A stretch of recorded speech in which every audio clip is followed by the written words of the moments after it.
OBC bill क्या है?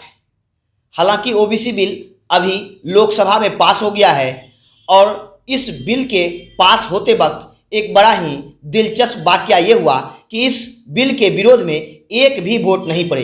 385 vote इस बिल के समर्थन में मिले और एक भी वोट इसके विरोध में नहीं मिले।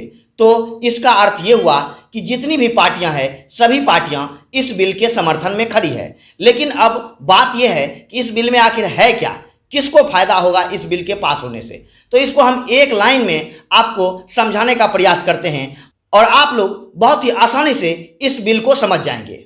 दरअसल अपने देश में एक ओबीसी कैटेगरी है जिसमें कई जाति शामिल हैं जो आर्थिक और सामाजिक रूप से पिछड़ा जाति है, उसे इस कैटेगरी में शामिल कर आरक्षण दिया जाता है। लेकिन आप लोग सुनते होंगे कि हरियाणा में जाट लोग, राजस्थान में गुर्जर लोग, महाराष्ट्र में मराठा लोग, कर्नाटक में लिंगायत संप्रदाय के लोग, ये लोग आरक्षण के लिए आंदोलन एक लंबे समय से चलाते आ रहे हैं। इसके अलावा विभिन्न राज्य में कुछ ऐसे जाति हैं जो अभी तक आरक्षण के दायरे में नहीं आए हैं, वो लोग भी अपने लिए आरक्षण की मांग कर रहे हैं।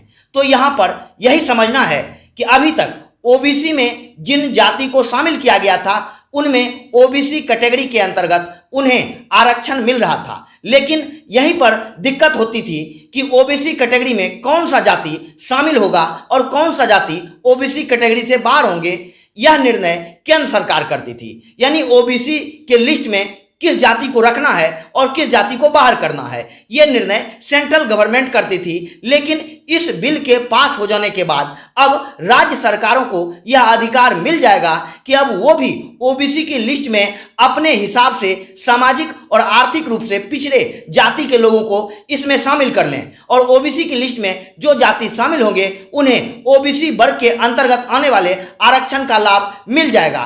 तो अब होगा यह कि जिन राज्यों में आर्थिक और सामाजिक रूप से अन्य पिछड़ा वर्ग है, जिन्हें अभी तक आरक्षण का लाभ नहीं मिला है, उन्हें राज्य सरकार ओबीसी की लिस्ट में शामिल कर उन्हें आरक्षण देगी।